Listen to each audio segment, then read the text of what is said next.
Au nom du Père, du Fils et du Saint-Esprit. Amen. Amen. Mes très chers frères et sœurs, nous célébrons les deux colonnes de l'Église, Saint-Pierre et Saint-Paul. Deux des plus grands apôtres, les deux plus grands apôtres. Un qui a connu le Christ, l'autre qui ne l'a connu que par la révélation. Ainsi, je dirais que nous avons deux faces de l'Église. En effet, l'Église des premiers siècles, il y avait les proches, ceux qui ont connu le Christ, ceux qui ont vécu avec lui, et les convertis. Nous avons aussi deux tempéraments très différents. Les actes des apôtres nous montrent des discussions assez virulentes entre Pierre et Paul. Ils sont aux antipodes l'un de l'autre. Pas la même culture, pas forcément les mêmes attentes, pas forcément les mêmes destinations de prédication. Et pourtant, on en a fait les deux colonnes de l'Église. Ces deux colonnes qui soutiennent le porche, mais aussi qui sont l'accueil. C'est pour cela que, quand on a fait cette église il y a 7 ans, j'avais voulu à ce que nos deux icônes de Saint-Pierre et Paul, qui sont d'habitude de chaque côté de la porte d'entrée de l'église, nous rappellent aussi les deux colonnes du temple de Salomon. Ils nous accueillent, Pierre et Paul, ils sont là, présents. On a besoin d'eux en permanence, même si ils passent inaperçus des fois. Tellement on lit leur texte qu'à la fin on ne se rend même plus compte de ce qu'on fait. A-t-on compté le nombre de fois où on lit une lettre de Saint Paul, nos lecteurs, hein? Combien de fois dans l'année vous dites lecture du livre de Saint Paul ou de l'épître de Saint Paul? Saint-Pierre un peu moins, mais malgré tout, ils sont présents en permanence. Il est bien de les fêter ensemble, car cela montre aussi qu'on a toujours besoin, je dirais, de deux jambes pour tenir debout, d'une certaine stabilité. On tiendrait que sur une colonne, c'est fragile, hein. Ça peut, le moindre déséquilibre et tout bascule. Là, l'Église, elle est fermement ancrée dans la foi. La foi, c'est bien ce qu'il leur a fallu défendre à tous les deux. J'avais dit en rigolant au Père Glenn samedi, bon, demain on fait la solennité de Saint-Pierre et Paul, c'est bien pour commencer un ministère, t'as le choix entre te faire couper la tête ou crucifier la tête à l'envers. Bah oui, ils sont dans de cette façon-là. Pas très gaie, pas très joyeuse, mais c'était pour affermir aussi la foi de l'Église. Je vous l'ai déjà dit souvent, c'est dans le martyre, c'est dans la douleur, c'est des fois dans la souffrance qu'on affermit la foi, qu'on s'affermisse soi-même dans la foi, qu'on s'affermit aussi dans le ministère, puisque il paraît que ça fait aujourd'hui 10 ans que j'ai été consacré évêque. Je n'arrive pas à m'en rendre compte. Dont 7 ans déjà passés ici. Là aussi, j'avoue que ça passe à une allure assez phénoménale. 10 ans de ministère épiscopal, avec, comme je l'écrivais ce matin, des hauts, beaucoup, nombreux, merveilleux, des bas aussi. Alors il y a eu l'état de grâce pendant 1 an, puis c'est seulement au bout d'1 an que tous les problèmes sont arrivés d'un coup, et là ça a été assez violent.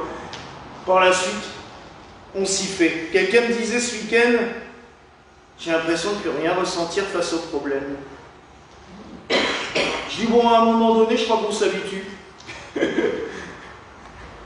C'est ce que la personne me disait, elle me disait les problèmes arrivent, mais je ne... Fin de compte, je m'énerve même plus. Je dis ben oui, mais c'est normal. Je crois qu'à un moment donné, le corps humain, il s'habitue, puis la tête aussi, puis il y a la foi quand même qui aide beaucoup. C'est ce que je lui ai dit. La foi, c'est phénoménal.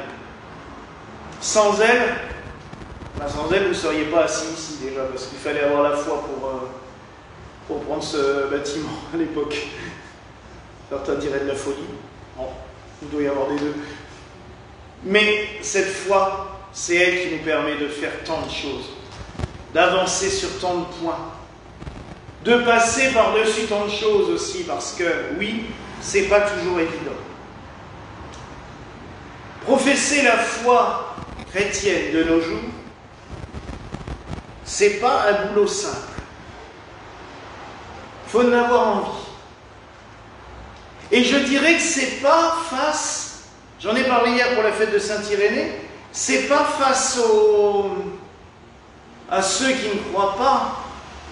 À la rigueur, là, il suffit de témoigner de sa conviction personnelle, de ce qui nous fait vivre. Quelqu'un me dit, je ne crois pas en Dieu, je ne sais pas, qu'est-ce que ça peut m'apporter? Là, on peut dire, bah écoute, voilà, moi je sais que j'ai vécu ça, plein de choses. Je sais que c'est lui. Je sais aussi qu'il y a eu des choses terribles que j'ai réussi à passer parce que je n'étais pas seul. Mais quand on doit faire face à des gens, on en parlait hier, qui se sont inventés leur propre croyance, qui se sont inventés leur propre religion. Et le problème, c'est que maintenant, je crois qu'il y a autant de fidèles des fois que de religions dans certains groupes. Et alors là, c'est difficile. Parce qu'on va vous dire oui, et puis dès que le dos est tourné, ben on se rend bien compte que non, quand on discute avec les gens, aïe, c'est pas si simple que ça. Alors oui, l'Église a une liberté sur plein de choses, mais confesser la foi chrétienne telle qu'elle est contenue, ne serait-ce que dans le credo, et ça, il faut y rester fidèle, il faut s'y tenir. Alors là, il faut batailler et c'est en permanence. Et je me rappelle à chaque fois les conciliabules qu'il y a dans les Actes des Apôtres, justement, puisque, comme je le disais hier, l'Église n'était même pas créée depuis 30 ans qu'ils se battaient déjà entre eux. Donc il ne faut pas s'étonner maintenant que les chrétiens aient des fois du mal à s'entendre. Hein, si les jeunes 12 apôtres avaient du mal à s'entendre sans se disputer, comment voulez-vous que des plusieurs milliards de chrétiens arrivent à être tous d'accord sur la même chose? Mais si on pouvait déjà essayer d'être d'un commun accord sur le credo, ça serait déjà bien. Hein? Et c'est sur ça qu'il faut se battre en tant qu'évêque pour que, justement, l'ensemble des évêques puissent se réunir autour de ce qui fait notre unité. La foi en Christ, la foi en la Sainte Trinité, la foi en la résurrection. Et je dirais qu'après, tout le reste, ça devient de l'accessoire. Et si on essayait déjà de s'unir autour de ce qui nous rassemble, plutôt que de chipoter sur le détail de « Ah, t'as vu, ils sont en rouge et eux, ils sont en blanc. Ah, t'as vu, ils sont en ci et eux, ils font ça. » on gagnerait beaucoup de temps. L'évangile d'aujourd'hui nous parle de Pierre, de Simon-Pierre, et de cette fameuse phrase qui a tant fait couler d'encre. « Pierre, tu es pierre, et sur cette pierre, je bâtirai mon église. » On en a fait la raison d'une dictature, presque. Ah bah oui, à un moment donné, il faut bien reconnaître que les papes se sont pris pour les empereurs. Ils ont continué l'impérialisme romain. À cause de cette phrase, ah oui, mais on a dit à Pierre que donc nous on est ses successeurs. Alors j'ai deux petites réserves à émettre. Pierre était évêque d'Antioche avant d'être évêque de Rome. Il y a une succession à Antioche, il y a des évêques à Antioche, il y a des patriarches à Antioche. Et comme disait Monseigneur Tuc, quand on parlait des successions apostoliques, il disait « Et ils ont fait tout plein de petits !» Donc, des gallicans, voilà. Donc, la succession de Pierre, elle est très large, très multiple. Sans compter après l'Église vieille catholique a aussi essaimé un peu partout. Donc de ce côté-là, déjà, réserver le ministère pétrinien juste à Rome, il y a des réserves. Puis il y a aussi l'interprétation. Pendant plus de 5 siècles après, au début de l'ère chrétienne, les pères de l'Église ont bien stipulé, toujours, que ce n'était pas sur le nom de Pierre, personne, que l'Église était basée, mais sur la foi professée par Pierre. Foi que le Christ lui fera répéter 3 fois après sa résurrection. Pierre a renié 3 fois le Christ, il va lui faire répéter 3 fois. Pierre, m'aimes-tu? Oui, Seigneur, je t'aime. Pierre, m'aimes-tu? 3 fois, il va lui faire répéter, d'ailleurs de dire, tu m'as trahi 3 fois, tu m'as renié 3 fois, maintenant tu vas confesser 3 fois. Mais c'est sur sa foi, justement. Parce que Pierre nous dit tout simplement la chose la plus essentielle. Pour toi, qui suis-je? Tu es le Christ, le Fils du Dieu vivant. Et oui, mes frères et sœurs, c'est ce que je disais avant. L'essentiel même de la foi est rassemblé là. Et la plus belle des choses que j'ai découvert dans le ministère épiscopal, c'est le pouvoir de lier et de délier. Ce qu'on appelle le pouvoir des clés. Là aussi, pendant longtemps, on l'attribuait au péché. Ah, des péchés te sont remis ou ils ne sont pas remis. On l'attribuait carrément aux cieux. C'est le pape qui pouvait dire si tu avais le droit d'entrer au paradis ou pas. C'est pour ça qu'on a fait des indulgences. Parce que le pape avait déclaré que si on faisait telle prière, on avait 300 jours de purgatoire en moins. Mon Dieu. Ce qui faisait des comptes et des comptes, j'ai trouvé des missels du 19e siècle ou du début 20e, où les gens, à la fin, écrivaient le nombre de jours d'indulgence qu'ils gagnaient dans la semaine en faisant leur prière. On faisait des comptes d'apothicaires, c'était de la folie furieuse. Alors que c'est tellement plus simple et tellement plus beau. Le pouvoir de lier et de délier. Tout ce que vous aurez lié sur la terre sera délié dans les cieux. Il me semble qu'on a béni un couple au début de semaine. Et ben voilà, tout ce qu'on aura lié sur la terre sera lié dans les cieux. Mais tout ce que vous aurez délié sur la terre sera délié dans les cieux. Et combien de fois a-t-on besoin de se faire délier de certaines choses?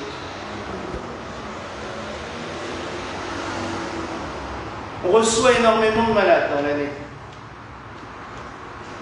Normalement, c'est pas lourd non plus. Beaucoup, quand même. Les 3 quarts du temps, ce n'est pas des problèmes de maladie physique, le problème principal. C'est des liens. Des liens ancestraux. Des liens familiaux. Vous savez, ces espèces de malédictions familiales là qui reviennent. Ah, cancer, ma mère en avait un, ma grand-mère en avait un, on a un grand-mère. Ah oui, quand même.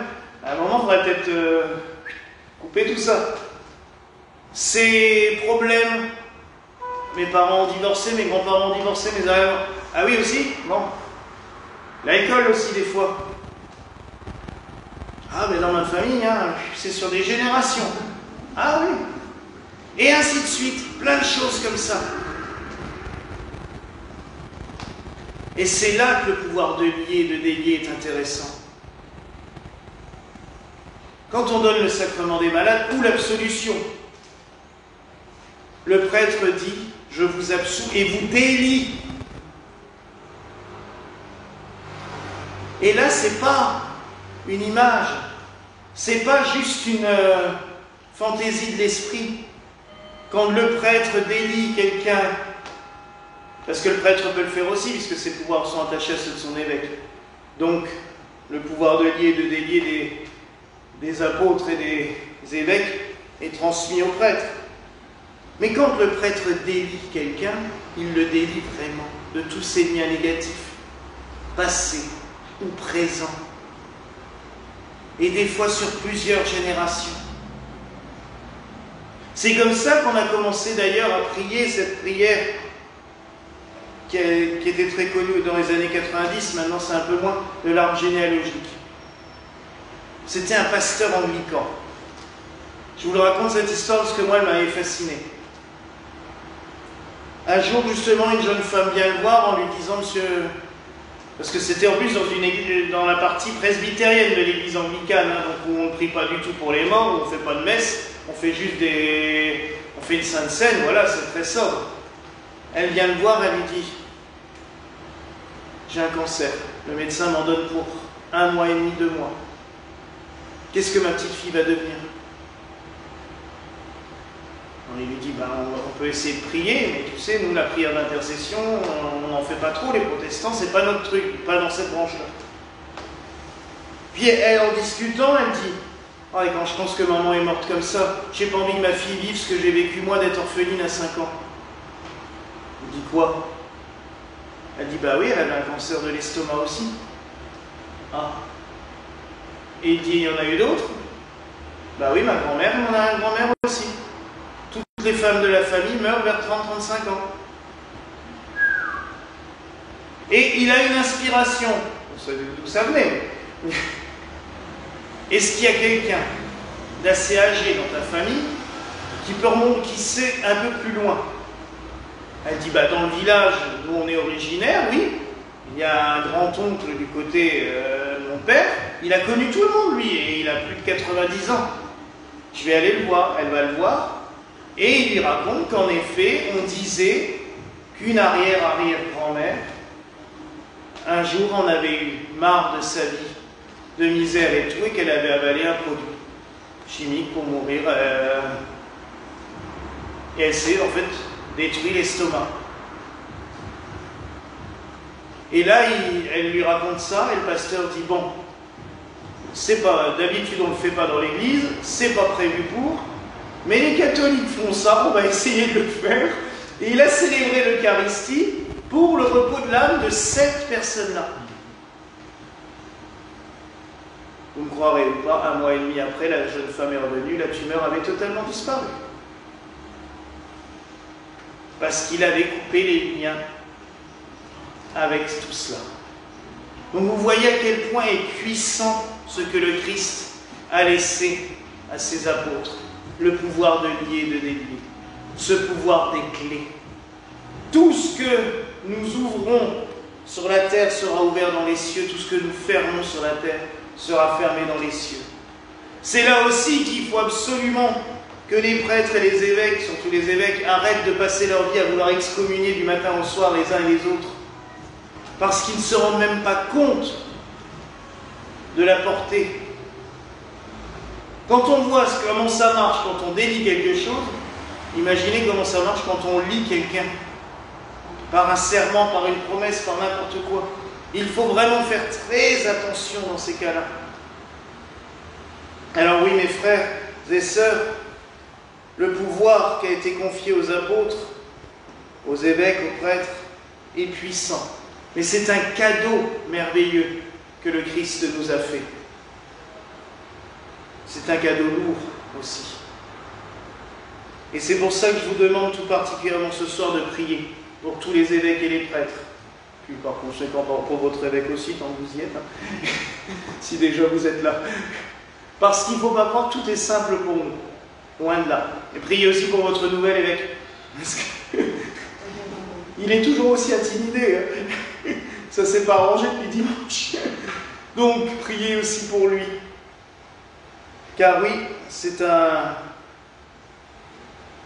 fardeau, des fois à porter, mais un beau fardeau, un merveilleux fardeau, qui est récompensé 100 fois, 1000 fois par la présence, par les grâces reçues. Ou quand il y a quelqu'un, par exemple, qui m'appelle et qui me dit « Ah, vous savez, hier, j'ai eu ce cas-là en voiture, hier, j'étais épuisé, le week-end long et tout, et je rentrais de la gare, en retard en plus, parce que j'avais peur de pas arriver à l'heure pour la messe du soir. Puis j'ai eu un appel. Raphaël, votre prière du mois de juin, 1 mois jour pour jour, tout a été débloqué. Ça faisait 3 ans hein, que son dossier était bloqué. Tout débloqué, ça va. Et c'est là qu'on se dit merci. Ok, c'est bon, j'ai compris, on continue. C'est ça qui nous donne le... Alors oui, mes frères et sœurs, prions ce soir pour tous les évêques, les prêtres, tous ces descendants des apôtres, puisque nous célébrons les princes des apôtres ce soir. Et remercions aussi le Seigneur pour tous les biens qu'il donne à chacun d'entre nous, pour tous les biens aussi qu'il m'a donnés depuis presque 20 ans de sacerdoce et 10 ans d'épiscopat. Et surtout, il m'accorde une longue vie encore pour pouvoir vous servir le plus possible. Voilà la grâce que je vous souhaite ce soir au nom du Père, du Fils et du Saint-Esprit. Amen.